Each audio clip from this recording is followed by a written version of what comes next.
Ladies and gentlemen, Dace Carlson. Here he is, folks. In my headphones, I can hear the studio audience. They're going crazy. Wow, thank you, studio audience. Yeah, there's like 200 people that are here live right now. We record in this room with nobody else so that you don't get nervous, but there is a lot of people watching the live stream right now. Behind the curtains, they're hanging out. They're very quiet. They are totally respectful audience. Yeah, I appreciate them. They're most respectful. What a great audience. I'm Cody Troutman, and this is my podcast. The Cody TroutPod. Do you watch South Park? I know Tyler's a huge fan. Do you ever watch No, South not Park? really. I know South Park, but I never really watched much of it. One of the crippled kids, Jimmy, that's one of his signature lines, because he does stand-up. One of his signature lines is if he's bombing, he goes, "Wow, what a great audience." That's pretty good. That's pretty good. It's really funny. Nice. And some of his jokes he's got some jokes that are pretty funny. Hell yeah. And he's got like the best attitude ever. So I think that's something we can all learn is like, if you have a bad attitude, maybe your legs shouldn't work, then your attitude would be better. Exactly. That's why God took them from you. You ungrateful bitch. Exactly. Now he's got nothing but gratitude. Yeah. But I wanted to say, we got to start off with this. Your mustache is looking incredible. What's a mustache? You're like, no, this is just a couple of caterpillars I'm raising. These are my nose hairs. I haven't trimmed them in a while. What if somebody couldn't grow a mustache, but they could grow amazing nose hair, so they just religiously used wax and shaped their nose hair? That would be disgusting. Do you think there would still be boogers in it? There would have to be, right? Right? Just would not have like to would be, get down. Ooh. Yeah. Maybe they meticulously pick the boogers out every day. Listen, studio audience or listeners, if any of you have nose hairs that are in the shape of a mustache and also cannot grow a mustache, we'd love to have you on the program. I think we have to talk to you. Yeah. Oh, here's something. You think when they're talking to you, their breath is going through the nose hair. Do you think you're smelling that funk? Oh, yeah, I bet you are.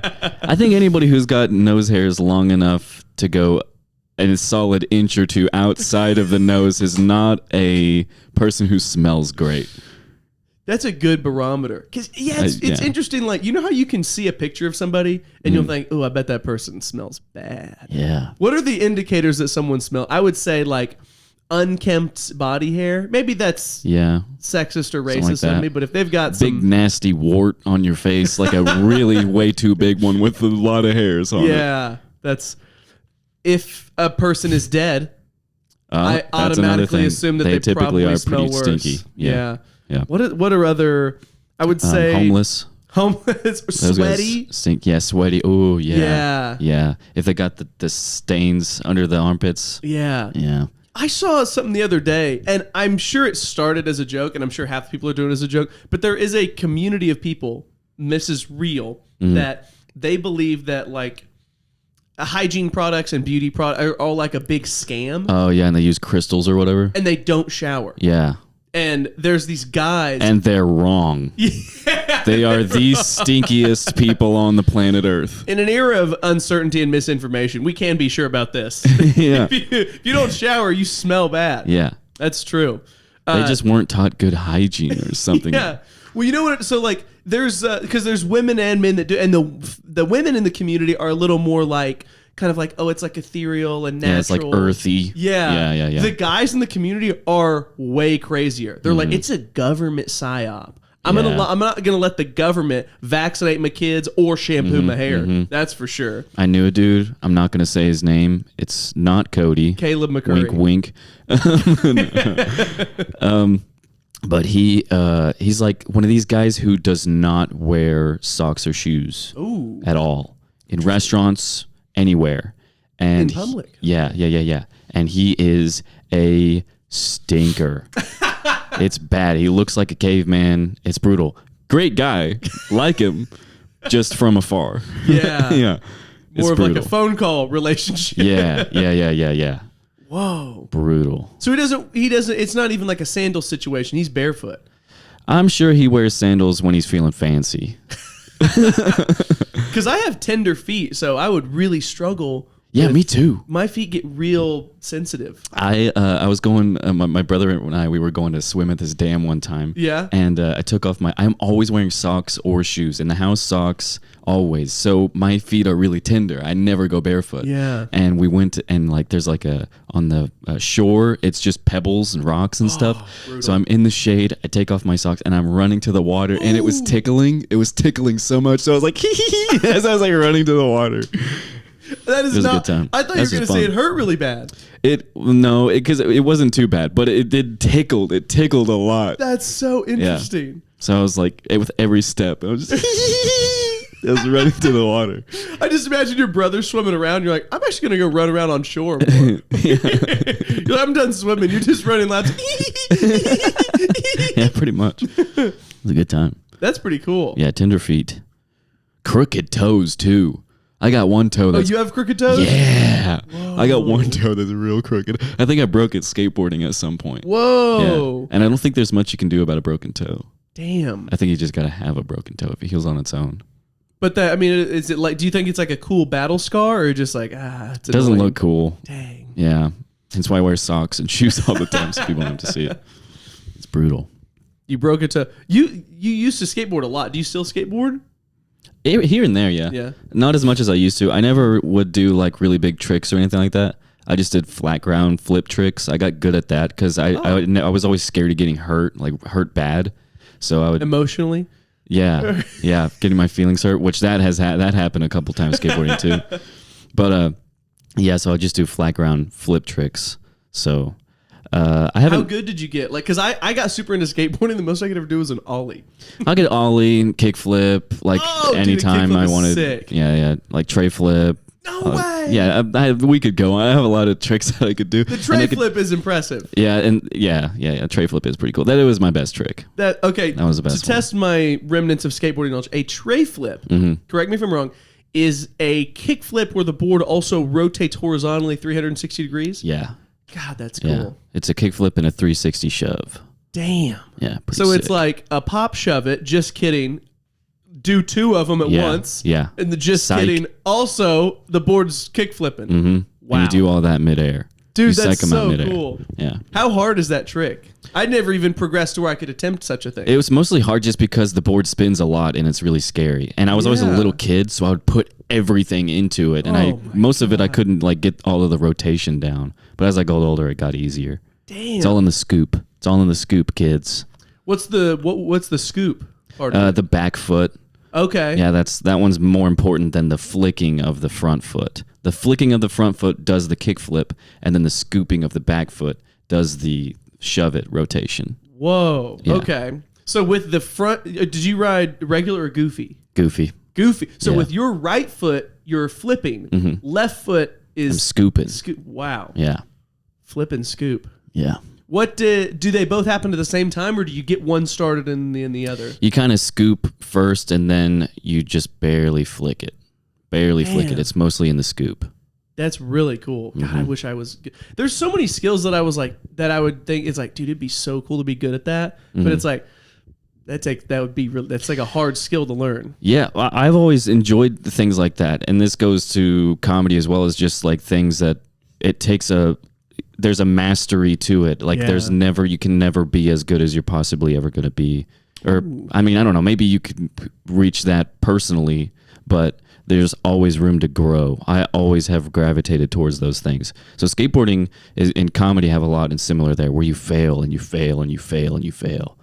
It sounds like you like things of like an individual pursuit where it's like an individual craft you can always progress at. Yeah. I felt the same way about golf. I think there's a lot of similarities between golf and comedy. That's a good point. There's a lot of things like that. And I try to tell anybody that doesn't have something like that to find something like that, because it really brings like a lot more to your life. Yes. Like if you have a mundane job you don't like, having something else to look forward to that you enjoy doing it makes the mundane of work so much better, because you're like, oh, I get to go do that thing later. Yeah, I think getting into like a hobby or something that is like a skill or a craft you're building is cool. I mean, people do it all the time, whether it's like working out at the gym, getting into arts and crafts, stand-up, skateboarding, like all those things that are individual pursuits, but you can form a community within as well. I think you're right. That does add a lot to the mundanity of Yeah. life. Yeah. Mundanity? Is that a word? Sure. It is a word on the Cody TroutPod. When Tyler was on, he snuck in the word litany.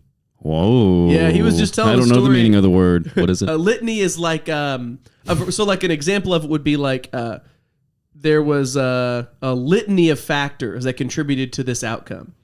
I think so maybe I'm using it wrong, but to my understanding, it's like a litany is an assortment of factors, an unrelated maybe grouping that kind of formed Like together variables to create that all contributed to something. Contributing factors. There we go. Okay.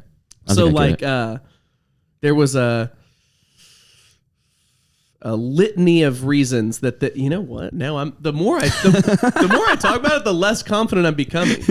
When he said it, I mean, I was absolutely certain that he was using it right, and he was damn certain. I bet he used it right. Litany definition. Let's see how close we were here. I bet when he said it, like, I bet right as he said it, you were like, "Whoa, litany!" I did. Yeah, I bet you did. When he said it, I was like, "Oh, that's a good word." hold the phone. And then he dropped it again a second time, and he kind of shot me that little side eye. Nice. I was like, "Oh, there it is again." Nice. Let's see. Litany. Oh, litany definition. There we go. What is it? A noun. It is a series. Oh. What? Oh boy, I might have been wrong. A series of petitions for use in church services or processions, usually recited by the clergy and responded to in recurring formula by the people. Oh. I don't think that's not the context that Tyler was using it in, and not the context I've heard it in. Secondary meaning, a tedious recital or repetitive. I can't read. A tedious recital or repetitive series. A litany of complaints is an example. Now, I have heard it used like that. Okay, so a litany, I thought it was an assortment of unrelated factors that all contributed to something. Apparently not true. A litany is an assortment of similar factors that stack on top of each other. Okay. AKA repetitive series here. You've learned a lot this week, Goonie. Yeah. I did learn about gooning, dude. Caleb taught me all about gooning. That was on the last episode. Yeah. Boy. And so any listeners of the previous episode with Caleb know that I tried to do an interview and it was quickly derailed by Caleb asking me. I'll have to edit out parts of that because I would ask him questions. He would say, no. I tried to ask him about his job, tried to ask him about his childhood, tried to talk to him about college, and he would just say, boring. Yeah, that's Caleb. And then he said, so do you prefer edging or gooning? And I was like, so then I was like, oh, this is so funny. I thought gooning was coming. Turns out so then of course, once when I hear a funny joke, Caleb said it like 3 or 4 times, hilarious. I proceeded to say it about 700 times. Yeah, you think it's hilarious every time that you say it. Because I saw you guys it's all just later fun to that watch night. you. It's so fun when Tyler walked out of Empire. Oh You're like, oh, he's gooning. He got his phone out and he was like, he's gooning, everybody. He's gooning. We all went to eat after a show, and I had just been saying that everybody was a gooner. I was like, goon gang. And I guess gooning means edging so much that you've entered like a hypnotic state. We're just like, Which is wild. That's crazy. It's crazy to edge. Who has that much time for edging, huh? You know what? Gooners. I said that to Josh Trio, and he's like, oh, yeah, I do that all the time. I was like, I fucking believe it, man. Yeah, makes sense. Sometimes he does look like he's like gooned out, Oh, yeah. Like when you see him at 1 a.m. at Othello's on a Tuesday, and he's just like... Yeah. You know what he's been doing? He's been cranking it. Yeah. I used to think he was smoking weed. He's gooning. Yeah, he's gooning. He's fucking gooning. He doesn't... Oh my God, that's so funny. Well, we were at a pizza place, and as we were leaving, Tyler had to stay behind use the restroom. I was like, I've got the funniest joke ever. You were like, where's Tyler at? And I was like, he's still in the restroom. You were like, oh my God. You got your phone out and you went over to the door. I hid by the door. Yeah. And some other people were walking into the restaurant. I thought you were going to say something to them. I almost was did. surprised that you didn't. I thought you were going to be like, a lot of gooners in there. There's something. But you didn't. You held your tongue. I almost did because I was like, I don't know when Tyler's going to come out. I got to be in position. Yeah. So I hid behind the door. He comes out the door, and I just video recorded him. I was like, Gooner, caught gooning. New year, same gooner. Gotcha. And Tyler was just like, this is so fucking stupid. So then I was crying. I was laughing so That was hard. very funny. Nobody else was laughing. We're all standing there. I'm doubled over. So then I was like, oh my God, I got to watch this video. This is the funniest thing. I watched it back. I looked like I was mentally retarded. I was like, is that what I sound like? I was like, is this what you guys hear when I make jokes? It's funny. It's hilarious. So I've been trying to goon less, you know. Been trying to. Dude, keep going. Keep going, man. Goon gang. Keep it going. You want to hear the worst part is I was so close to changing our group message name to Goon Gang. I was like, you know what? That might be the last straw. I might get kicked out. That might be it. That seems like something that Tyler would be very upset about. He would be like, no, Iron Paradise. Yeah. Be fucking stupid. Yeah. Oh my God. When on the last episode of you guys' podcast, when Tyler was talking about, he was like telling you guys to Google some guy. And you guys were like, ugh. And he's like, oh, I'm just like filming and editing the whole podcast. You guys can't Google one fucking guy. And you were like, fine, I'll Google I felt bad. George Michael. Yeah. That was really funny. But we did talk about that a little bit. Like a podcast seems so easy, and everybody that talks about it being a lot of work is like so annoying. But then you do it, and it is a lot of work, and you're like, oh great, now I'm that guy. Right. Just talking about like, yeah, dude, sitting around talking with my friends is fucking hard. Okay? Right. Yeah. But anyway, now I'm on goon time now. Got him started. Goon mode.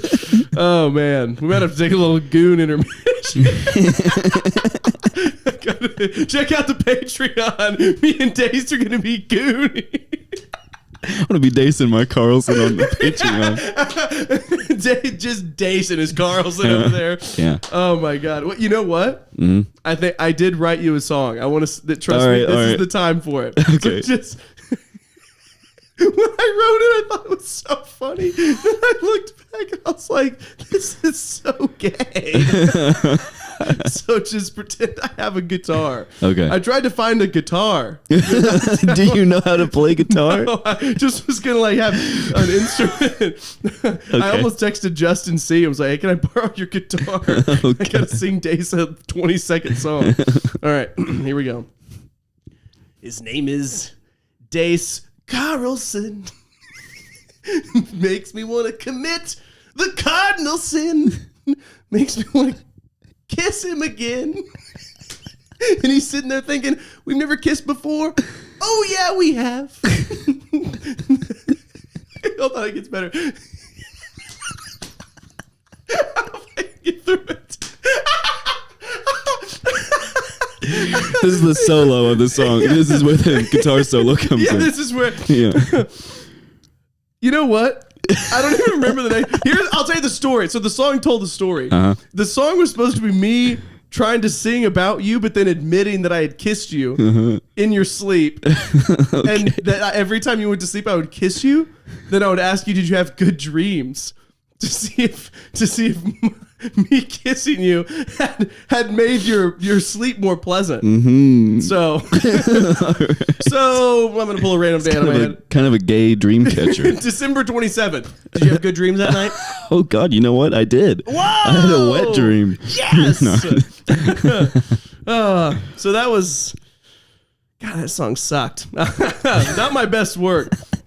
Oh man. Well, okay, that actually does lead to a question I wanted to ask. Obviously, I thought that was funny yesterday. Yeah. Did it today. It's just not funny. Right. But we both attempt things on stage. Have you ever had a bit that when you conceptualized it, you were like, oh my God, this is so fucking funny. Yeah. And then you tell it on stage and it's just dead. Yeah. Yeah. Many times. Would you like to share one? Yeah, I'll share one. I love stories about bits that just bomb. This was like a couple weeks ago. I was driving back from Tulsa, and I was listening to a lot of Louis, First Mistake, because I got real influence. I was like, I'm going to be like, I'm going to talk about shit and poop. And I had this idea of a joke. I was driving. I had to shit bad, and there's not a restroom around.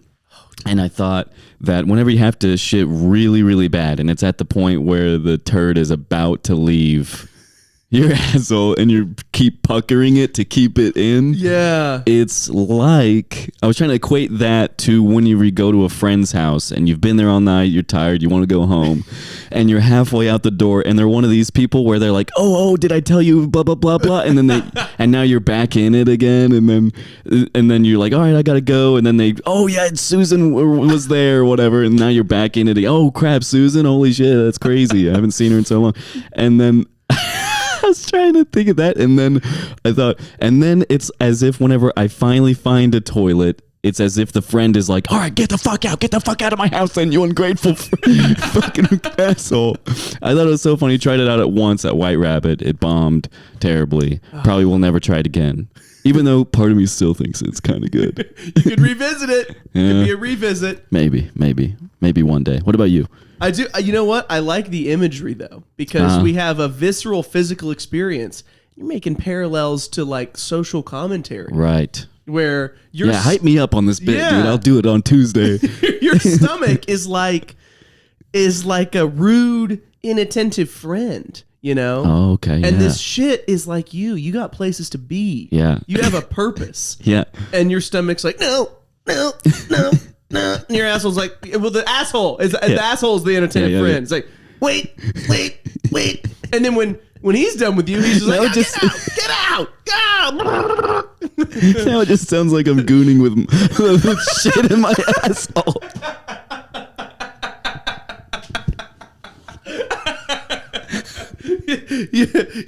Y'all ever had to shit so hard you started gooning? Gooning that turd. That's what I like. I like to wait until we got a turd crowning. That's when I start to goon. Oh, that's good. What about you? That's funny. Have I ever? Oh my god! Every fucking joke I try, I'm like, this is the one, and then I bomb my ass off. And every time I walk off stage, you know that look Tyler gives you when you just like eat shit, and he's just like, yeah. He's like, how'd it go? Yeah. See, I saw you. I was on stage. I saw you laughing. That's the only time I can ever make Tyler laugh is when I'm just bombing my ass off. Him and Caleb are just dying. I'm like, God damn it. The worst is when you're bombing and you look in the crowd and John Wallen is giving you the thumbs down. Oh, yeah. He loves it when anybody that's bombs. Awful. Yeah. I never, because John, I never see him in the showroom. But anytime I'm bombing and I look up, he's there giving me the thumbs up. I'm like, oh, God. He has a sense for it. He's got a nose for when people are like having a panic attack on stage. Oh, okay. Let me think of a bit. Okay, so I've had many. One. Okay, this bit it's not salacious or anything, but it was just like I tried so hard to make it work. I had a bit about a penny, and I thought that it was like a really funny concept. And this was not one that I tried and abandoned. I would like do it at shows. I was so set on it. My own mother, after a show, came up to me and said, maybe don't do the penny part. That's how bad it was. I would say, I had this whole thing about like, my total at a gas station was $4.99. I gave a $5 bill. They said, do you want your change? You know, and I had to think about the value of a penny. I'm like trying to do some, you know. Right. And, it took me forever to like get into the jokes. I had this whole tale that I had created. And so basically I was thinking about like, what do you do with a penny?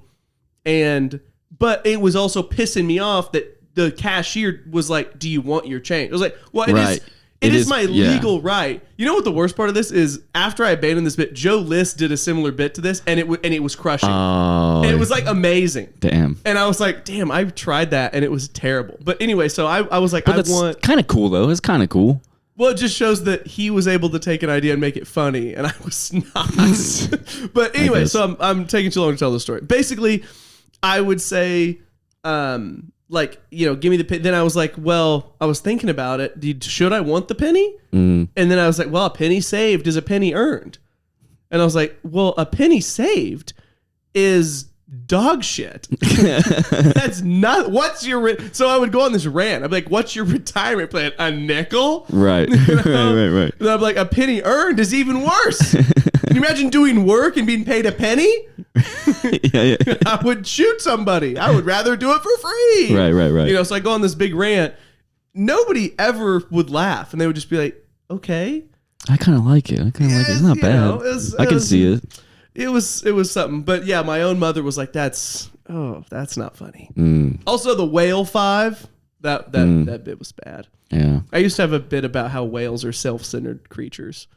I don't know that I ever heard the whale bit, but I heard the legend of the whale bit through everybody else giving you shit about the whale bit. I showed up because most of the mics that like everybody hits like during the middle of the week. So, you know, you do the mics on Tuesday, you do the mics on Wednesday, and then on Thursday. And usually people are working on like a similar joke. I just showed up Thursday, middle of the week. I had worked on other jokes, and then I showed up on a Thursday with 7 minutes about whales. and I don't know. None of it was good. Damn. I know. It was a real bummer. But Caleb loved It's a real blubber. Oh my God! I'm writing that down. That is, God damn, that's good. You and Joe List are fixing my bits right now. I've been kind of getting us off track, but yeah, I mean, listen, this episode's been a real goon so far. We're off to a gooning start. I like it. This is good. This is good. So I want to learn more about you. You're going to be a recurring guest. We're going to be riffing all the time. Yeah. But while I got you here, I have, according to my sources, I do a lot of research. I was talking to the county tax assessor's office. Checking back taxes on the Carlson family here. Yeah. And according to my county state records, you grew up in a trailer park. Yeah. You know what? That was supposed to just be like a natural segue. It just now it sounds like I'm being rude. No, that works. I did grow up in a trailer park, but it wasn't like a terrible, awful trailer park. It wasn't like, have you ever seen Trailer Park Boys? No, I haven't. It's real, like... I was watching Mansion Gals. I just made that up. It was like, that one is like real sketchy and, you know, white trashy and all that. And to a degree, maybe it was like that, but not really so much. It was a double wide like trailer. It wasn't awful, but yeah. Does double wide mean exactly what it sounds like? I think so. Okay. Yeah. It's literally just like double the width of a normal trailer. Yeah, it's like a nicer trailer. It was like one of those that you see sometimes that it's on a semi on the interstate. You know, it was like one of those. And it was like up on stilts. And it had like this wooden stairs leading up to it. Whoa. Yeah. And it was like a gated, it was called 5 Lakes because there were 5 lakes in the trailer park. Aptly named. Yeah. And it was, one of the lakes had a bulldozer. Whoa. That was just trapped at the bottom of it. And there was like oil all in the lake and shit. We didn't swim in that one. Dude, that's a perfect trailer park lake. Yeah. Yeah. It's like, yeah, we have these beautiful lakes on the property. Really? Yeah, one of them has a dozer at the bottom. Yeah. How'd the dozer get in the lake? I don't know, because I think it was a quarry or something like that. I'm pretty sure it was Okay. a quarry because there was like these giant rock like cliffs around it. And I think, yeah, one day like it filled up with water or something like that, and they left the bulldozer Had to down leave there. the dozer. Damn. Yeah. That's Dozer in the wild. lake. What mineral were they mining at this quarry? I don't know.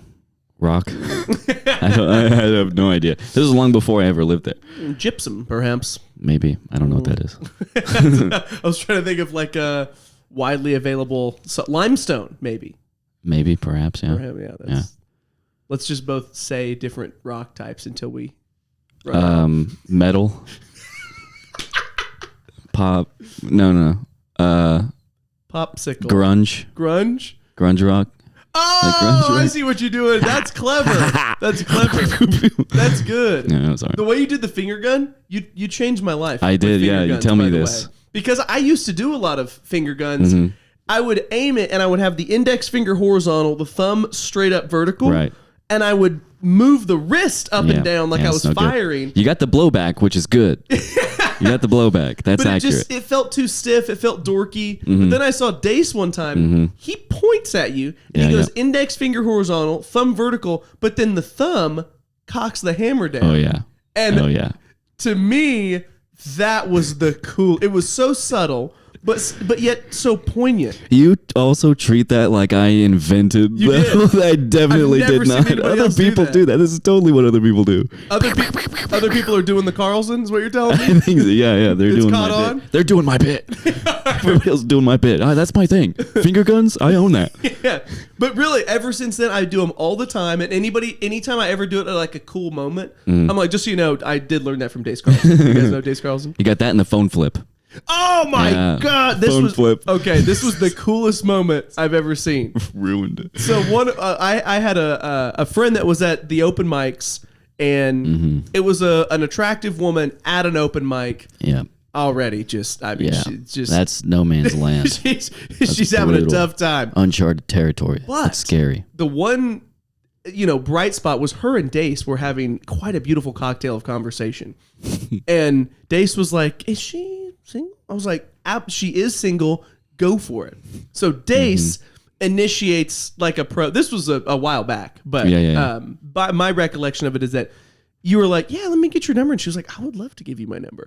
And you held out your phone because you know how when you're looking at your phone, the screen's a certain way, and if you just tip it forward, the screen will be upside down. You had already pre-planned for this. Yep. You knew the logistics of where the phone would be aiming, and you knew to get the phone to automatically flip the screen, you'd have to over tip it. You'd have to wait on the It's all reorient. awkward. Yeah, you need a smooth move. So he's got, for the listeners, picture this. So from the shoulder to the elbow, perpendicular to the ground, as he's extending the wrist to parallel, he flipped just like a tray flip. You've got the elbow and the wrist working at the same time. So as the elbow is extending, he flicks the wrist, and the phone does a flat 180, a pop shove it, if you will, and it's aimed directly at her. And it's this one smooth motion. I was like 10 feet away. I was viscerally affected. I was like, if I had a pussy, it'd be wet. This is really incredible. And she was like, oh, you could tell she was kind of like, she definitely was not.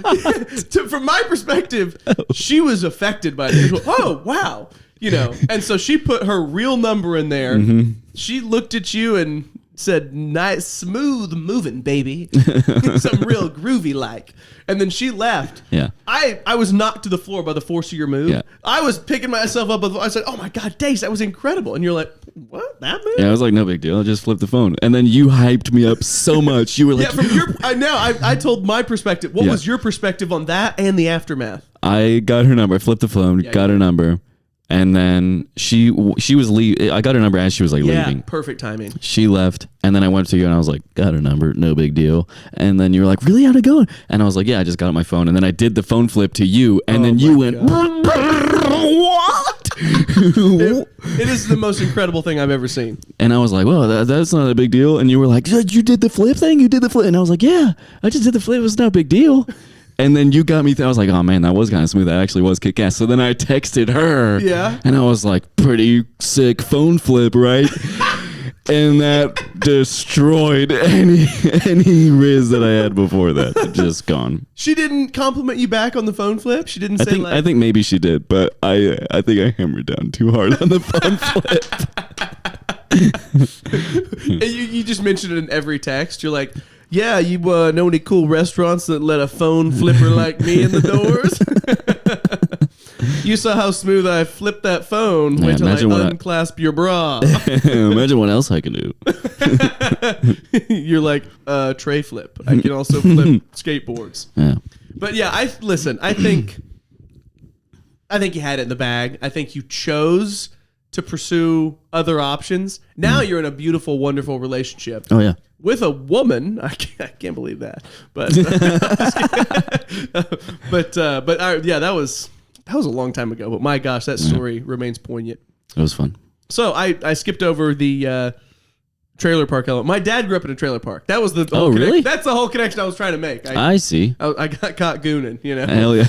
But so 5 lakes. It's a lot of lakes for a trip. When you say lake, what size body? Like a big pond. Big pond. Yeah, like you could have put a boat in any of them. No way. Yeah, they were pretty big. Yeah, that's big. Yeah. For some reason, I was picturing like a swimming pool sized. Right. Yeah. No. Definitely bigger than that. Okay. And by boat, I mean like a paddle boat or a small motor boat, like a fishing boat, a little thing on it. That's pretty cool. Yeah.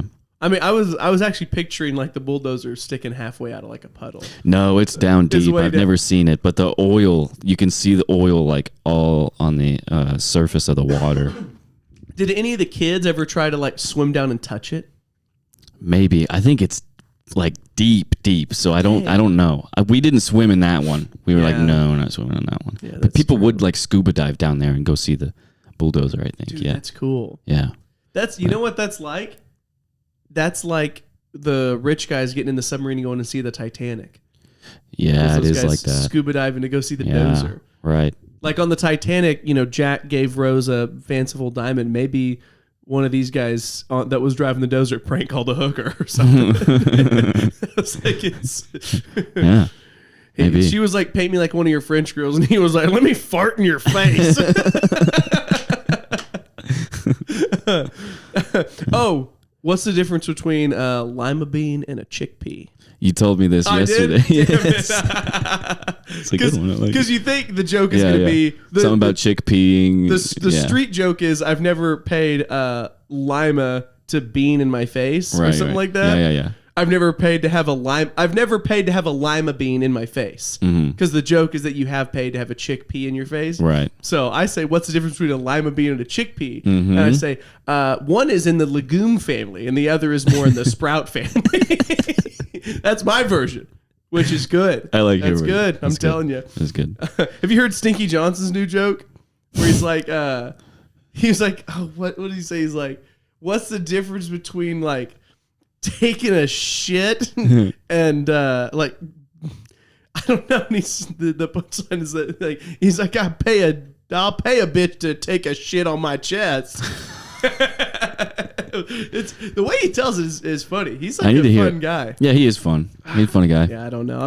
Not only am I ripping off his bit, I'm butchering it. So that's double stink for me. Damn. Goon fail. Poor guy also. He's trying to get away from Stinky Johnson and all that. He's like, that's 9 true. a.m. Joel Morrison now. And we're all like, no, you Stinky Johnson. That is true. When you sign up as Stinky Johnson, that does tend to stick. Yeah. Yeah. Trailer park, man. We learned all about it. I think we really. Yeah, I mean, there's like more, like a little bit more to it. That was like some of my most formative years of growing up in the trailer park. Were you like? I mean, I'm assuming it's just like how they're pretty close together. Were you friends with the other kids? Kinda. Mostly, I played outside a lot by myself, like a lot. And I think that's where I got like I have a vivid imagination and all that. Yeah, so that's probably where that like stems from. But every now and then there were some other kids that would come around and play, but I didn't like playing with them. Okay. Yeah, I was like, no, you guys don't play like how I want to play. So from a young age, you had that inner sense to be like, you know what? I'm not a conformist. I like doing my own thing. Yeah, pretty much. Pretty I guess strong-willed. So. That's one way to put it, yeah. That's impressive as a kid. Go climb a tree. Did that a lot. There were some willow trees over there. I would swing on them like Tarzan. Really? Yeah, play with like lightsabers out there. Cars. We also lived right by the front gate to the trailer park. So I was probably known to the entire trailer park as the fucking nerdy kid that's outside in 40-degree weather with a lightsaber and a cloak on. That's awesome. Yeah. It was cool. Were you having like imaginary battles? Yeah, absolutely. That's cool. Yeah. Doing that, like I had a gun and I'd get in the ditch and shoot at the cars that were going by. That's awesome. Yeah. I remember when I was a kid, we used to, like the classic like brick mailbox that's like in the front yard of a lot of Midwestern homes. We would play a game called Watch Out for Bad Guys. Oh. And we would just be playing in the yard. Any car we would see, we would be like, watch out for bad guys. And we would just go hide behind the mailbox. That's cool. That's a fun as game. they would drive by. That's a fun game. And we'd be like, ooh, we almost got by bad guys. That reminds me. I don't know why that particular thing reminds me, but this is good. This is a good story. Ooh, I've never told this on a podcast before. I don't think. This is the first time I ever got my heart broken. Oh no! Like really shattered, broken. Okay. And we used to live in Edmond. My parents, when they were still together, we lived in Edmond in a cul-de-sac. So that's like one of those circle roads or whatever. You probably lived in this house. Nah, no. This is an Edmond cul-de-sac house. Sure, we'll pretend. Yeah. It was about half the size of this one. But yeah, we lived in on a cul-de-sac, and there was an ice cream truck that came by. Nice. And I heard it from inside, and I like went to my mom, and I was like, "Mom, ice cream truck!" And so I went out to go. I didn't go to my mom first. I went out to the ice cream truck, and I was like, "Stop, stop, stop!" And so the lady stopped and I was like, I'm going to go inside and get money from my mom. You stay here. Smart to flag him down first because you would have missed him. Yeah. So smart. I was like, stay here. I'll be right back. And I went inside and I don't remember it being long, but I begged my mom for some money. I went back outside and the lady fucking drove off. No. Yeah. Oh, dude. I was just complimenting you about your planning and she took a shit all over it. Yeah, she did. Why did she leave? I don't know. She wanted to break a child's heart. But also, I don't know. I don't remember too much about it, so maybe I was inside for too long, or I don't know. Maybe she misheard me. Maybe I was like, hey, drive off right now. Get out of here. This is a bad neighborhood. I don't know. Did you take a goon break, or were you were on it? No, I'm normally pretty quick with it, so I think, I don't know. She was just an impatient lady. That is heartbreaking. Yeah. Damn. Were you ever able to visit the ice cream truck again, or was that... I think an ice cream truck came back by then, but yeah, now anytime I hear the ice cream truck jingle, I don't waste it. I don't waste them. I always keep at least $5 on me. That's really smart. Just in case. That's really smart. Yeah. God, I never miss an ice cream truck. The ice cream, I mean, they had stuff you couldn't find in stores. Yeah. It was like the stuff with the SpongeBob with the gumball eyes. That was what I was just going to reference. The half melted SpongeBob with gumball eyes. That is... I don't even know what that was made of, to be honest with you. Deliciousness, dude. That's fucking great. Made of deliciousness. God, that's funny. I love those. Okay, so you've had the most interesting work history of it, because you're 25 or 6? 25, yeah. 25. You have worked, most people it's like, yeah, I just like work at some fucking, you have worked at Walmart, which is just so interesting. You have so many great stories about that. I didn't think it was too interesting then, but yeah. It is really I'm interesting. glad you find it interesting. I mean, at Walmart, you can watch people fight over Chex Mix and someone OD on heroin in the same shift. Yeah. That's incredible. Yeah. And you can see a lot of fupas. Plenty of those. And people riding around on those little electronic scooters. Yeah, they don't need to be. Yeah. And then you've also worked for a hotel that is a postal service hotel. Mm-hmm. I don't even understand what that... You've explained it to me numerous times. I still don't understand what it means. I want to know at Walmart, you've had a couple, but if you could share one story that falls into the category of craziest coworker, craziest customer, or something interesting you learned about people. Walmart was an interesting job because what I learned about people is how ridiculously stupid everybody is. And I've been stupid at Walmart myself. Guilty of it. I mean, yeah, I'm sure that I have too. But I mean, I'm talking like people who don't know right from left. Oh, wow. And you were saying like things that you would see in Walmart or whatever, check bouncing or whatever you said. Something I witnessed a lot of, way more than I would have thought, is parents legitimately like being mad at their children and calling them retarded. No. That happened a lot. They would be like, "Stop it! You're acting retarded." Oh my god! You're embarrassing me or whatever. How old were these kids? Too young to be called retarded. They're just funny. Like messing around or whatever. But yeah, so a lot of that. The people that worked there were like all of the shitty, like probably like the nerdy kids. Yeah. Probably like in high school that never went up from there, and they, get this job. They didn't really do much with their lives, so now they're working at Walmart, and then they get moved to supervisor. Now they have a little bit of power. Oh boy! And they take all of it for granted. Which, by the way, the Walmart associates, like the managers and all that, love when somebody comes in there and steals or is like making a ruckus or something like that. Because they love having that power. Like if you watch those videos, they so much enjoy kicking people out of the store and being like, "You can't be in here. We're calling the cops." Oh. That's their main thing that they have. We're calling the cops, which they can't keep you in there. They can't touch you, so you could just run out. You could juke them out and run away. Yeah. But they love it. They love the idea that like they now have the power over somebody. Yeah. They're like, you know what? I was bullied in middle school, so I'm kicking you out of Walmart. That's my theory anyway. Yeah. It's like smart. the whole thing with like some police officers are like that. They go on a whole power hungry trip because they were bullied in high school or some shit. Now they have power. It's like that, I feel like. But even sadder. But it's Walmart. Yeah, it's Walmart. Here's a question about Walmart. Mm-hmm. So Walmart used to be all like cashiers and conveyor belts. Yeah. More and more self-checkout stations, fewer and fewer cashiers and conveyor belts.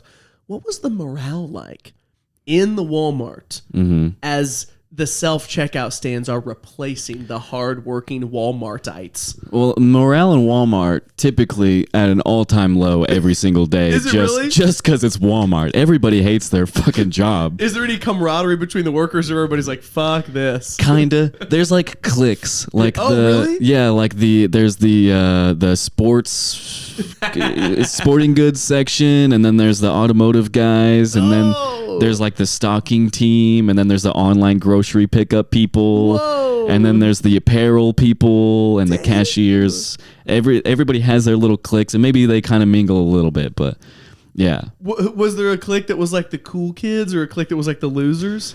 Every clique thought they were the cool kids. And none of them are, because you fucking work at Walmart.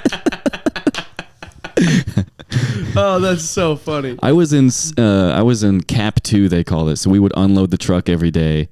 Like a truck would come in with boxes. It's just filled with boxes. Oh. And it's like 3,200 pieces. Holy so crap. 3,200 boxes. And it's not on pallets. Well, some of it would be on pallets, but mostly it's like cans. You're picking up a box. And you take this line thing, this conveyor belt thing, into the truck, and you just unload it. So the first 2 hours of the day are spent doing that. At bigger Walmarts, it's more than that. Whoa. Yeah. Wait, so there was a portable conveyor belt? Yeah, it was like this thing on wheels with these steel things on bearings, like these steel cylinders on bearings. So if you push something, it would just keep going.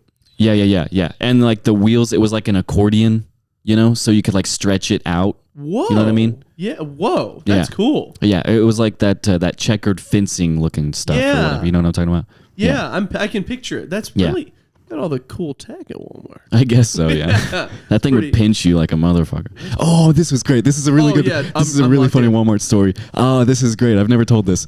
So I made some of my best friends working at Walmart, because this is another thing, is we all bonded over this shitty job that we had. We hated our bosses. They were awful, and we needed a job. Yeah. And we all knew that we could do better. We bonded over that. And we all actually left around the same time. Whoa. And are doing better things now. Nice. Yeah. And so one day, me and my buddy, we were in the truck, and we were throwing the pieces. That's whenever you take them out of the truck, you put them on the conveyor belt thing. Okay. And everybody is on the line. It like goes way down into the room, and people take the boxes off and then put them on pallets that are then later put in the store. Okay, whatever, gotcha. It's like an assembly line to get it to where it needs to go. Yes, and you're like sorting it and everything. And so everybody's there, and then once you get whatever, then you push the stuff, and then they go take whatever they have to get or whatever. Okay. So a lot of stuff would spill in the truck. And what we would do is we would get a whole bunch of stuff, like 5 items strung out on this rolly thing. And then if there was somebody right here, most of the time it was our supervisor or this one manager we really didn't like. Yeah. And we would dip a box in some pasta sauce or some laundry detergent chemical that had spilled, because it's so sticky, it's awful. You have to wash your hands, and you have to wash it a lot. Yeah. We'd stick it in that, put it at the end of like 5 boxes. So now it's right here on the end, and then we'd push it down so the person over here can't see, and they would just touch that side and then push it across. And so it was the funniest thing, because we would do that, then push it down, and then just hear every person go like, oh, like every person who touched the thing. It was the best. That is so funny. Shout out Colby. It was his idea to do that. So fucking funny. That's the perfect representation of, like, even in the shittiest situations, humans will find community and find a way to have fun and prank each other. Yeah.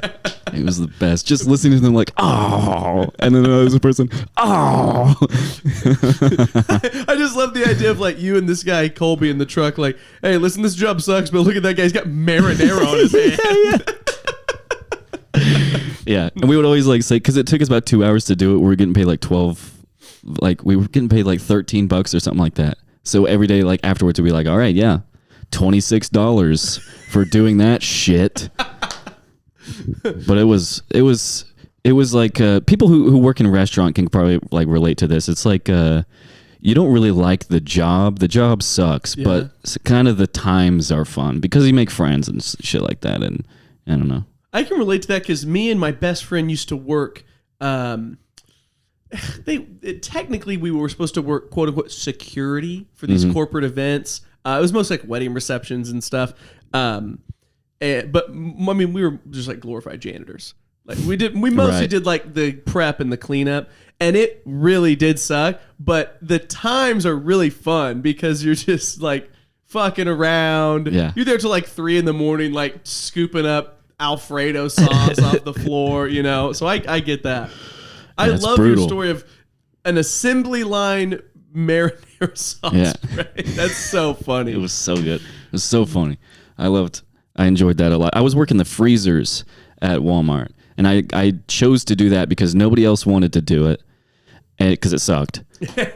And the managers wouldn't bother me, and I could have my hood on, so I'd plug in an AirPod and just listen to a podcast all day long and chill in the freezer. It was awesome. I also wouldn't provide like fucking gloves or anything like that. What? Yeah. Eventually one time I did get gloves because they saw the gloves that I personally brought to work were like fingerless now because I had just used them so much. Shit. Yeah. But I would have to go in the freezer, like get a pallet of all of the stuff or whatever.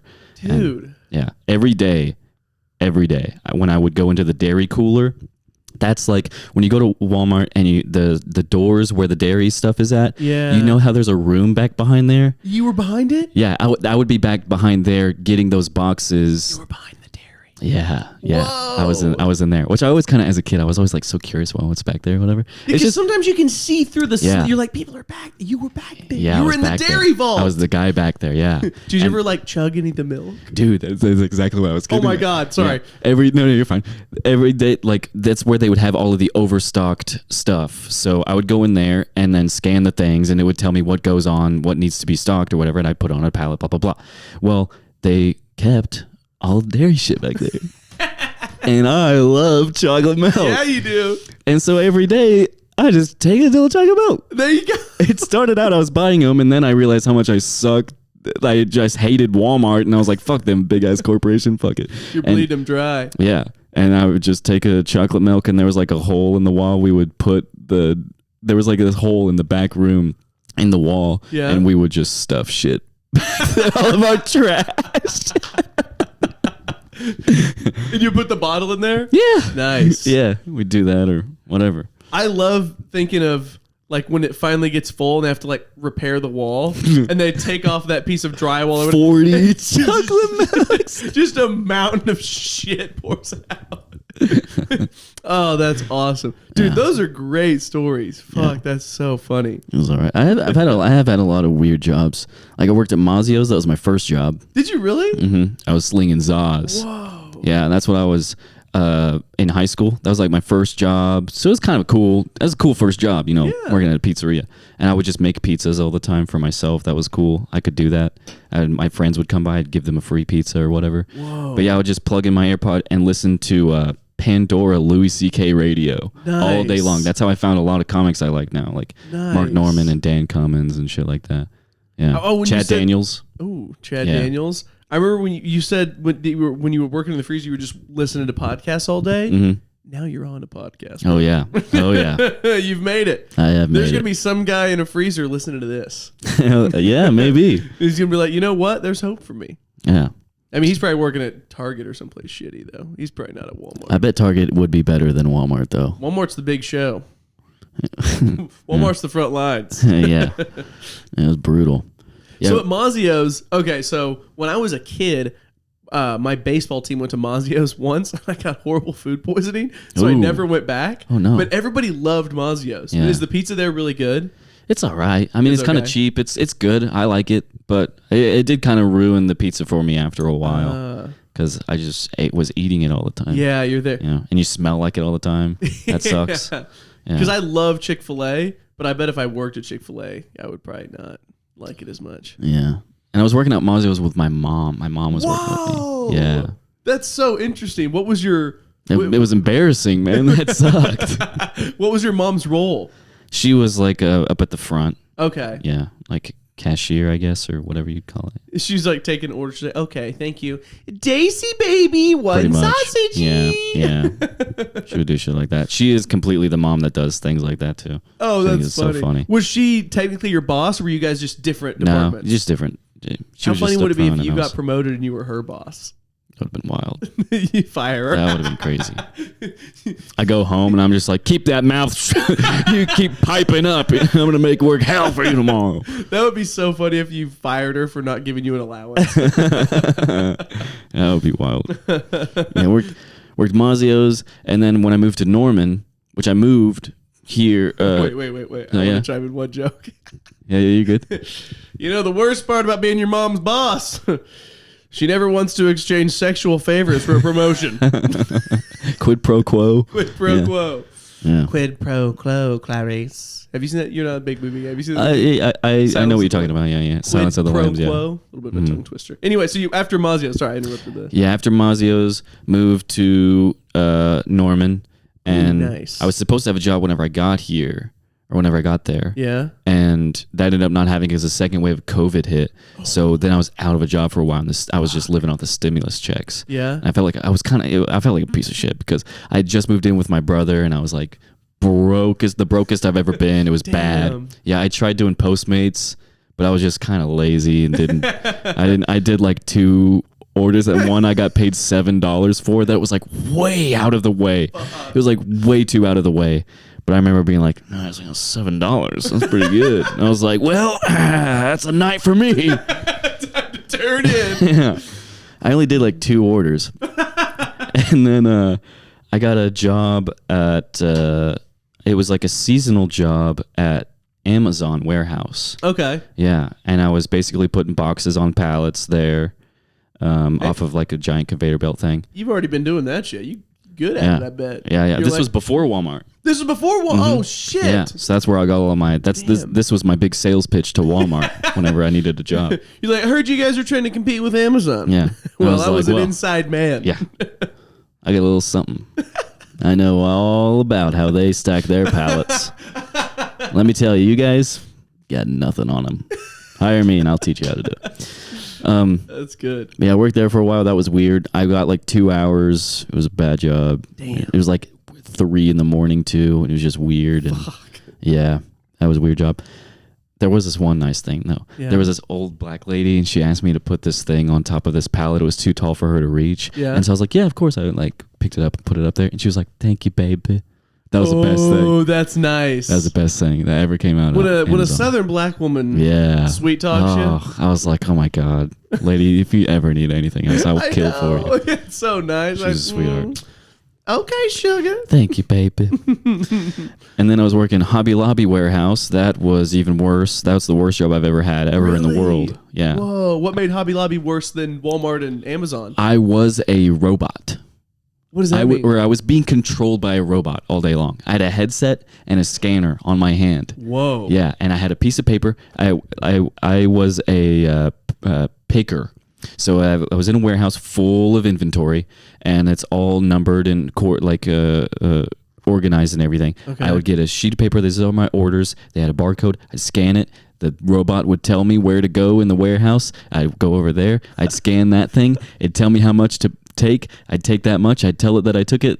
I'd put it in the thing, and then it'd say confirm, and then I'd scan the thing, and then I'd go to the next place and get more stuff. Whoa. Yeah. So totally isolated the whole day. Yes, and no phone. You couldn't have your phone in there, which I mean, I get it. You're at work, whatever. But yeah, that place was weird. They were real weird about. They wouldn't tell you whenever you were gonna go home. Kind of. Like they were real finicky about. They wouldn't tell you how many hours you were working that day. That's weird. So it would either be like from 5 hours to 10 hours, and you wouldn't know until. Is that even allowed? Later on. I don't know. It was weird. They were just real secretive about it. And then they would announce it over the intercom. Nobody else really hung out or talked with each other. Everybody was on their own. That was a really isolating time for me. Damn. That sucked. But that was like the first job I ever got fired from. Oh no, you got fired? Yeah. But I didn't care. I was making good money. The money was good. That's the one thing that was good about it. Yeah. And so I was working there. I was just like biting the bullet because I kept being late. I've never had an issue being late for any job ever, but the job was just so awful. I hated it so much that I, for the life of me, could not wake up to go to work. And I've genuinely never had that problem before. And so I was just like, man, I'll just bite the bullet. Like, whatever. I'm just going to keep going as long as I can, and I'll get fired eventually. But and you really did? Yeah, I kept going as long as I could, and then one day I got fired. Was it for being late? Yeah, if you're late, you got a full point. It's not like a half point or anything like that. And you get a full point if you call out too. So if you're late, you might as well just call out. And I remember, and they brought me into the office, and the boss was kind of cool. He was a cool guy. How many points to get fired? Like 5, something like that. Dang, so you only late 5 times, you get fired? Yeah. Actually, I guess that makes sense. I guess 5 is kind of a lot. Yeah, it was weird. I hated it. It was awful. And then I went to Walmart, and now I'm working at the hotel. Yeah. Yeah. Mm-hmm. This is, okay, you've explained this to me many times. It is a hotel. Yeah. But it is also the postal service. It's like training center. So it's a postal service training center, but it's also a hotel? Yeah. So if I wanted to, I could go stay at it? Mm-hmm. Yeah.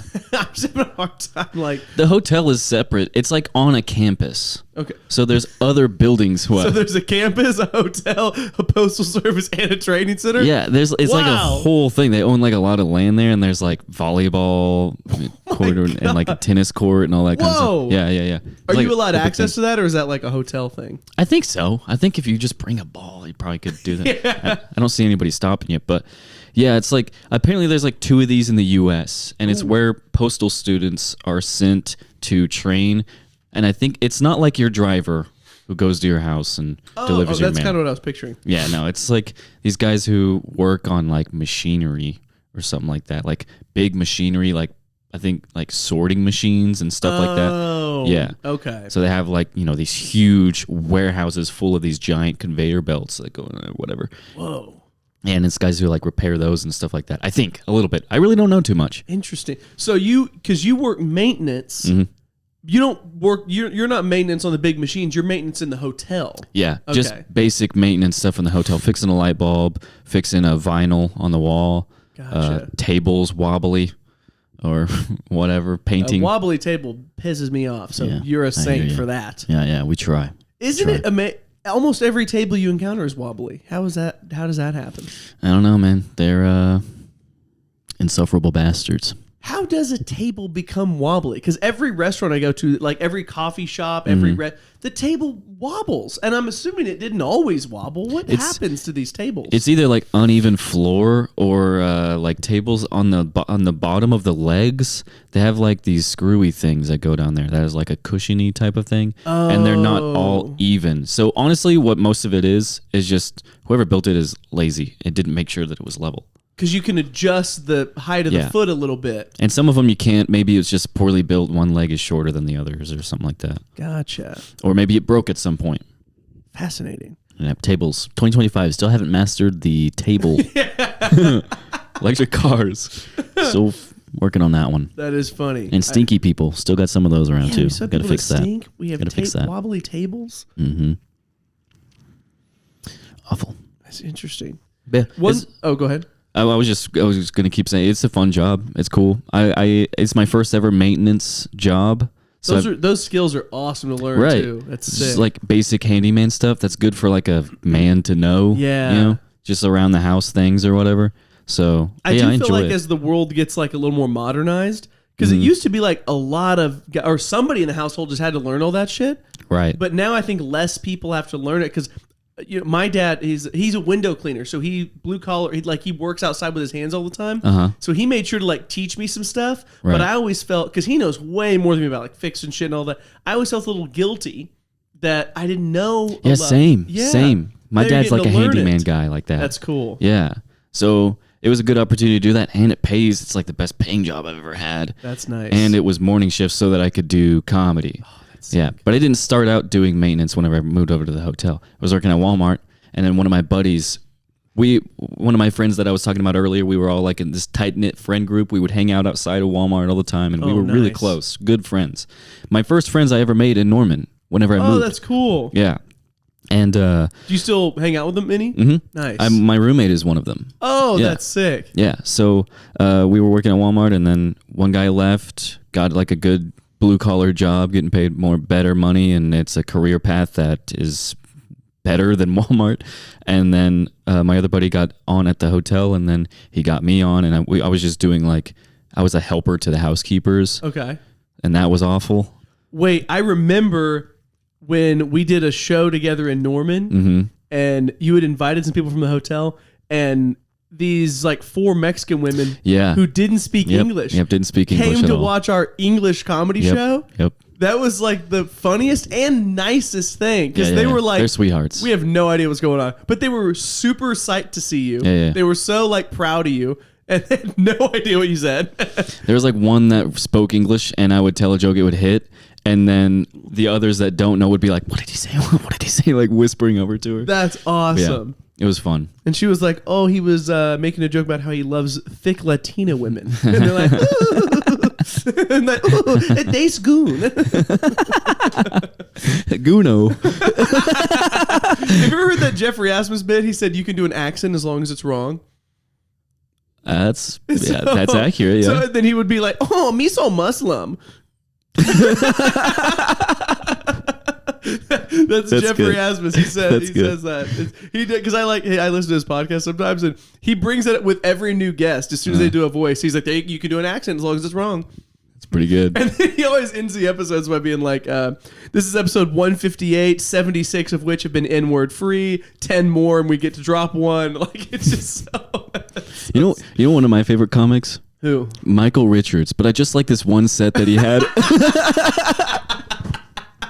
It's when he He just has this one really good set at the Laugh Factory that I love so much. I just wanted to say that. That'd be fun. That's so funny.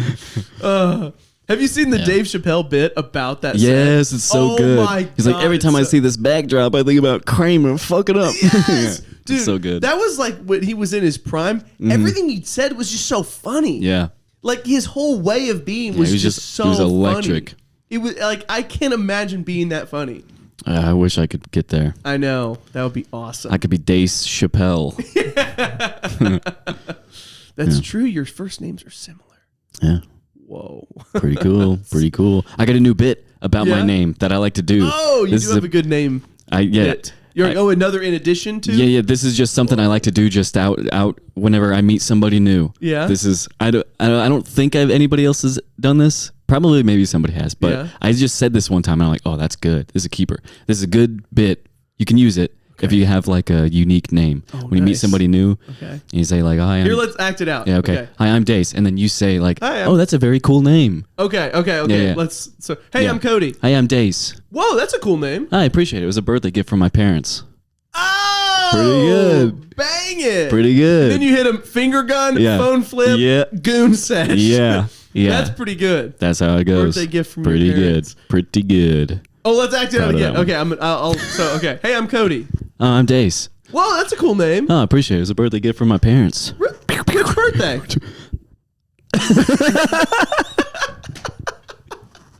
My third birthday. That's close. Before that, I was just boy. Yeah. Boy, come here. I bestow upon you Dace. I earned the right to be named. That's nice. Yeah. But That's anyway, good. I like it. Yeah. That's it's good. fun. That's fun. Yeah. Hotel's cool. Working there. Wait, I'm trying to think of it if I have a good name joke. Oh, well, let's hear it. I'm trying to think. Trout and your Cody. Just trouting, dude. Mm-hmm.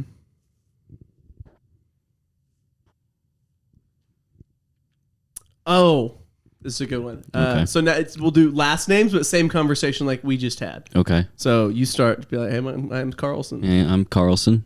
I'm Troutman. Very good name. Yeah, they actually they gave me that name when they caught me with my penis inside of a trout fish, and I didn't want to be labeled as the trout fucker. So I just said, no, that's just attached to me. Like, whoa, he's a trout man.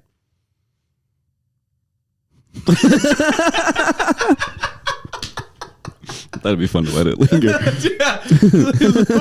Oh, You're like, that's well, very good. getting late. Yeah. Better get out of here.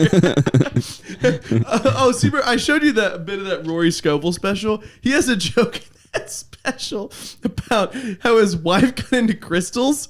And she was telling him about all the crystals. Mm-hmm. And so he goes on, he's doing an act out of, she goes on this big monologue about the crystals, and he goes, well, better get on home to the place I'm already at.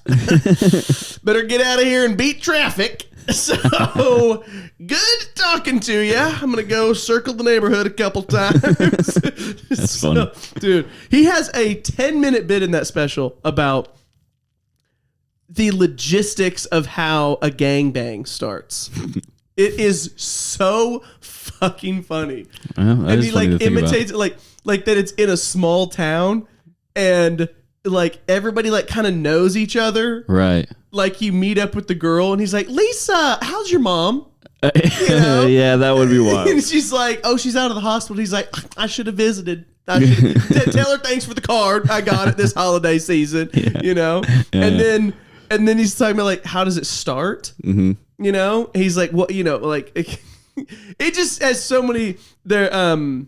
I was like, because I've always thought that was like a crazy bit. Then I listened to Dan Soder's podcast he did with Casey Rocket the other day, and he was telling Casey Rocket because they were just talking about like their favorite comics, and he was like, he's like, when I watch Rory Scovel, he's like, Dan Soder was saying this. He's like, when I watch Rory Scovel, he's like, I wonder if I even know how to be funny because he's just doing. He's like, I watched him. Oh, and then the reason why this stuck out to me, they were both Blue Whale Festival headliners in 2022. Oh, wow. I know. I can't believe it. Damn. I was like, damn, we missed it. Hell yeah. And he said he watched Rory Scovel's headlining set, and he said the bit about the gangbang logistics, he said it was 25 minutes. Damn. He said his closing bit, he said it was a 25-minute bit, and he's telling Casey this. Because that's how it got started. Casey said he headlined the Blue Whale Festival. Right. Dan was like, I did that a couple years ago. Nice. Good sesh. Right. And then they were talking about, and so he was like, yeah, Rory Scovel was in there. Whoa, Rory Scovel, fucking man. Oh, good sesh. Right. And then they were talking about this bit, and Dan Soder's like, for 25 minutes, he's like, this room, he said, the room was shaking. People were laughing so hard.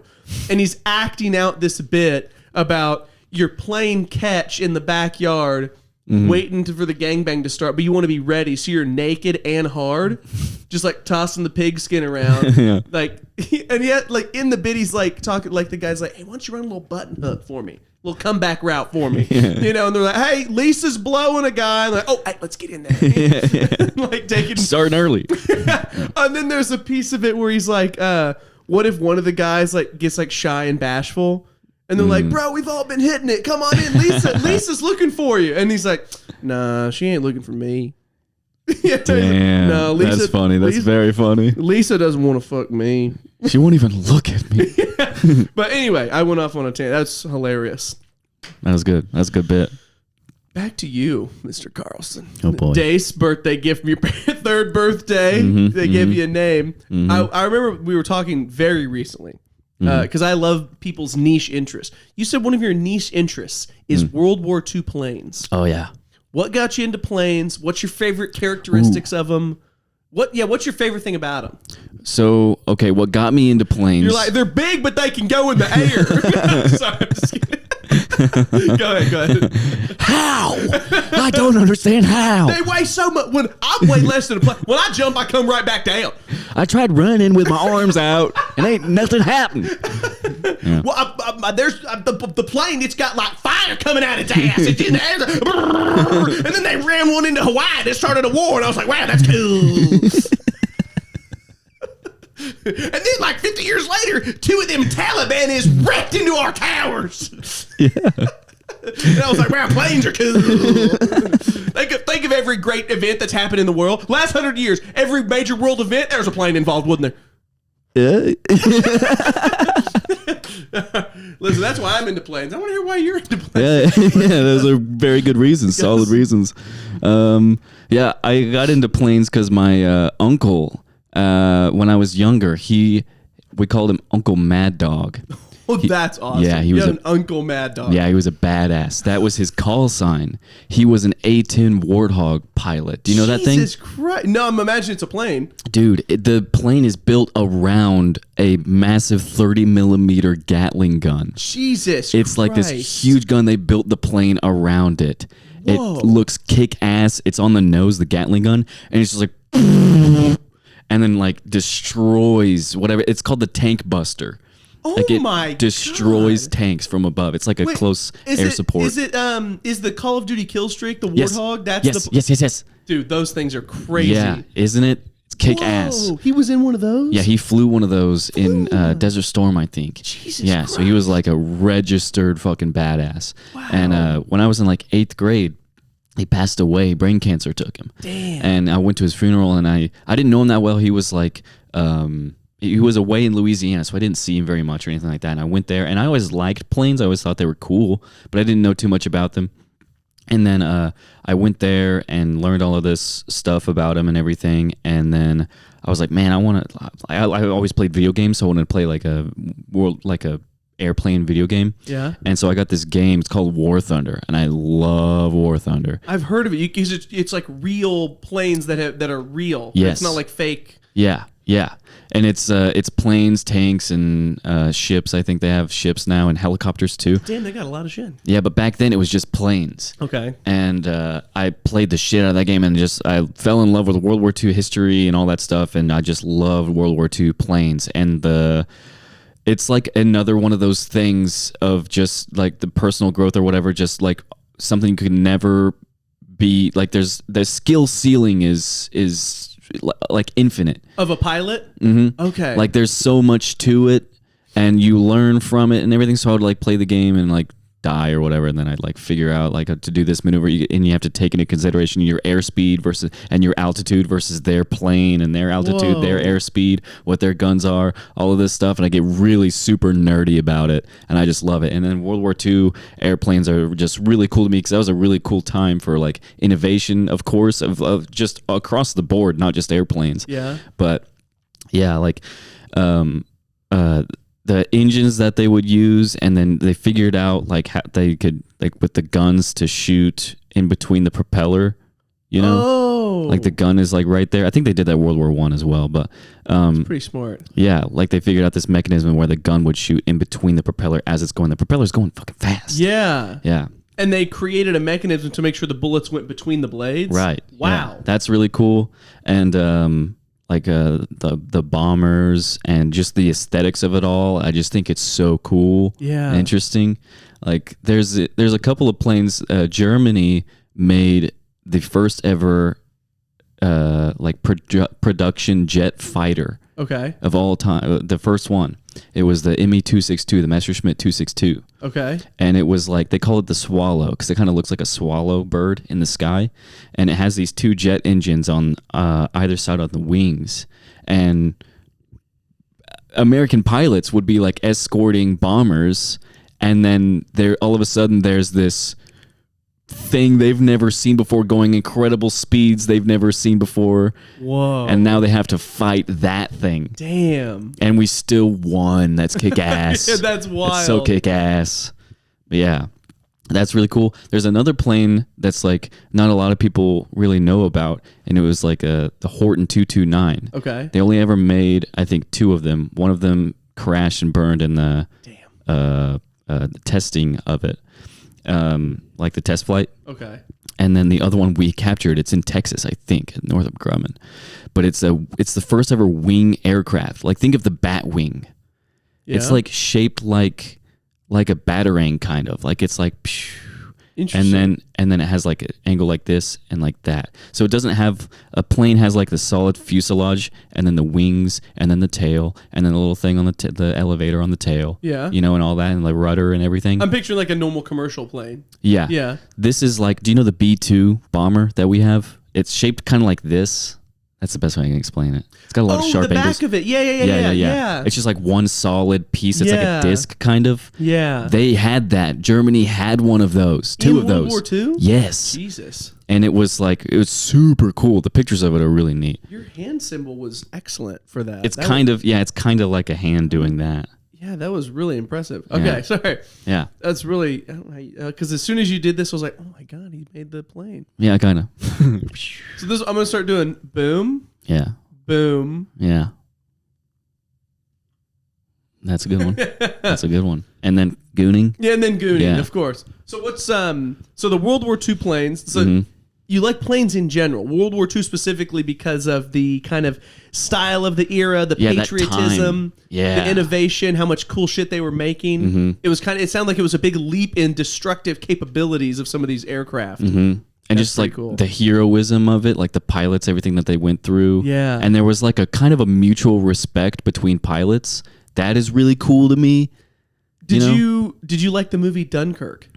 I still haven't seen it, but I know that there's a cool with the Spitfires and everything. Spitfires are really cool too. I think maybe I'm misreading it, but you might really enjoy the plane battle sequences of that. Yeah, I gotta watch it. Hyper realistic. Yeah, I've seen like just clips of it. That's Tom Hardy. Tom Hardy's the pilot in the movie. Yeah, I've seen clips of it. I still gotta watch it. And Harry Styles just looking so sexy, so helpless on a boat. Yeah. Oh yeah. He's helpless on a boat. There's another movie that based off of real things that happen. It's called Red Tails. You ever seen that one, Red Tails? I've never seen it. There's another one called Tuskegee Airmen.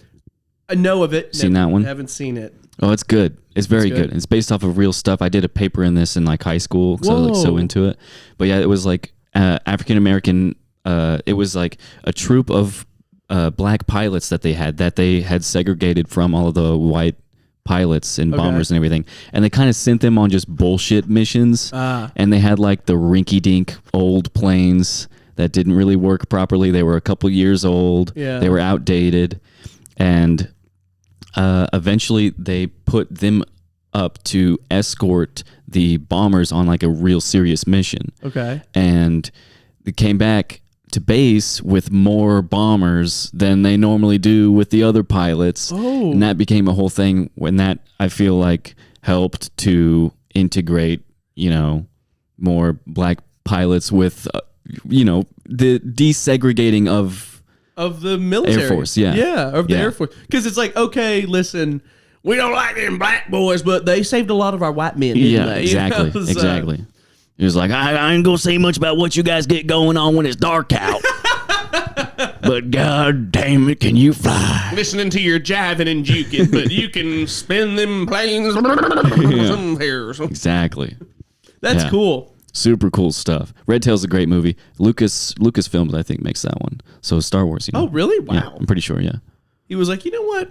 I'm done with lightsabers. I'm gonna make a movie about planes. Yeah.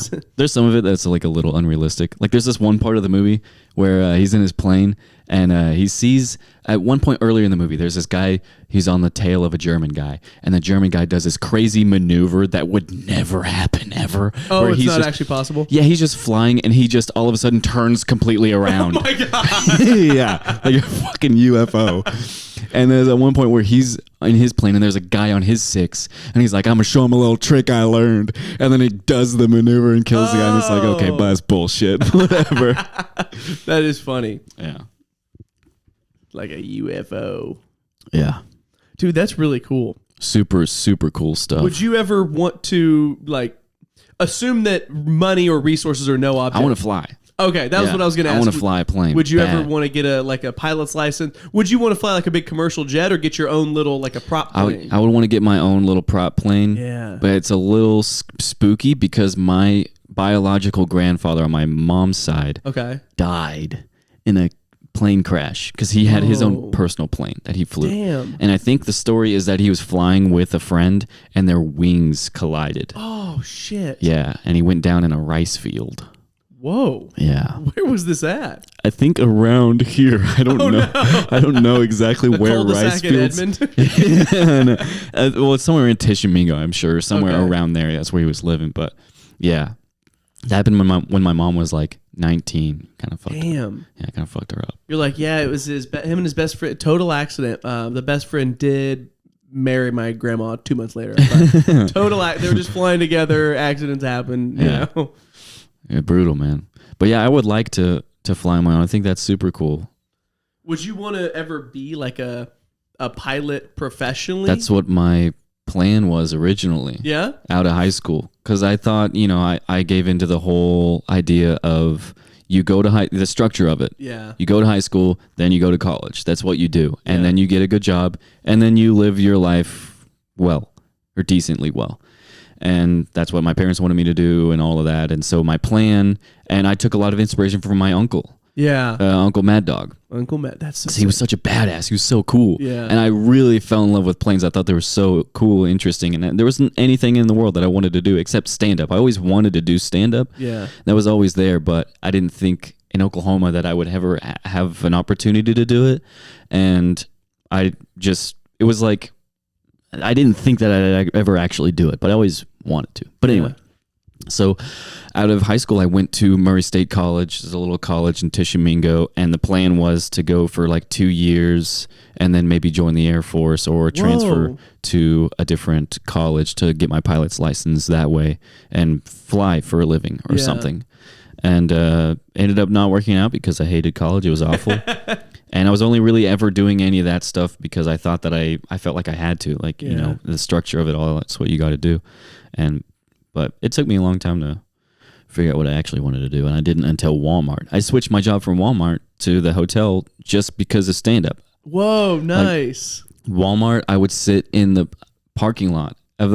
First off, I moved to Norman because I was like, I don't want to live in Sulphur my whole life and just grow old with everybody else that I graduated with. Yeah. Like, that's not the life that I want.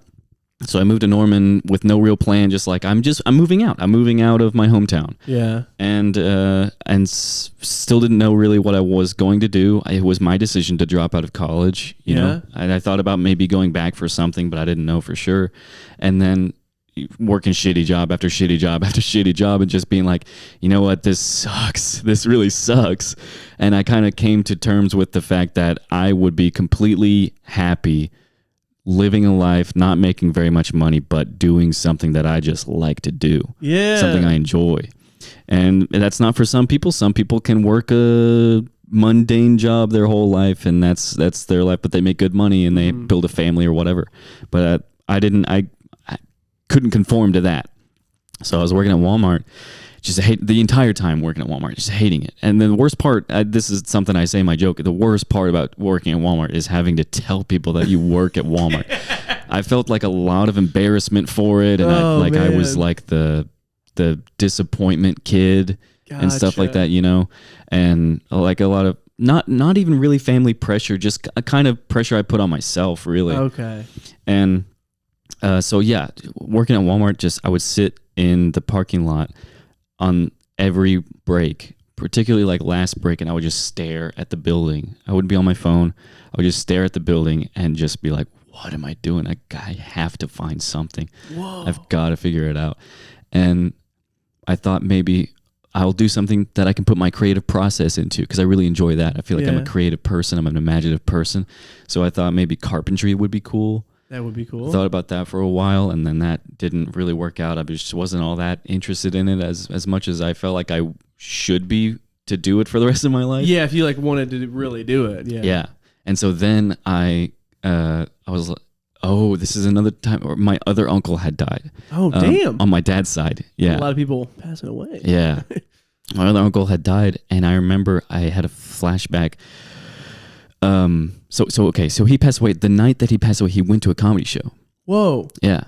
And I didn't realize how big of a fan of comedy that he was or anything like that. And I remembered at a family reunion years ago, we were going around, we had a big circle, all of our family members, and it was all of the younger generation.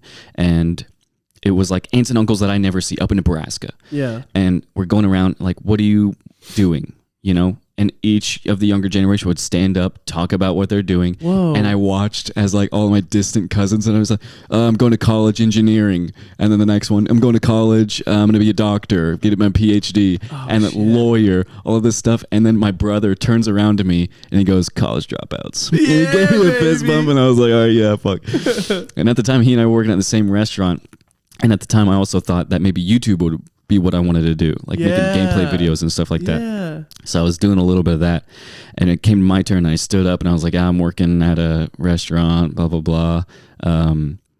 But and I was about to sit back down, but my uncle got up and he was like, "No, tell him what you want to do."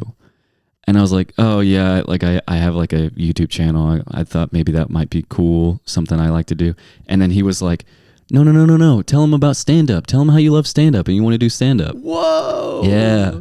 So the night that he died, I remember thinking about that and I was like, damn. And then I looked up like the nearest open mic because I was listening to Joe Rogan a lot too. He was talking about open mics and all this stuff. Yeah. So I looked it up. I called Othello's like 3 Did you times. really? I called Othello's like 3 times. That's awesome. And when I was working at Walmart, it was from 2 to 11 p.m. Oh man. Yeah. So I called them and I was like, I get off work at 11. Do you guys still have the open mic going on? And I remember I switched shifts with this one kid on a Tuesday so that I could go and do it. Yeah. And I did it. I had a decent set. It was a lot of fun. And I was like, okay, this is what I'm going to do. I don't Hell care about yeah. anything else. I just want to do this. So that's how I started all of that. What a Yeah. rush. Dude, Yeah. that's so cool. Yeah. Your uncle would be so proud that you I think actually are doing it. I think so, man. I think about him a lot. Rest in peace, Uncle Kyle. Dude, Uncle Mad Uncle Dog? Mad Dog. Uncle Kyle. Uncle Kyle. Yeah. Dude, Those that's the homies. really cool. Yeah. Uncle Kyle would be super proud of you because it sounds think like so. he was really interested in it. He thought it was like, oh, that's cool. You have an interest in it. And Yeah. he would be so proud to know that that interest had become like a real passion Yeah. and you've developed proficient skill at it. Yeah, that'll be. I'm sure. Yeah.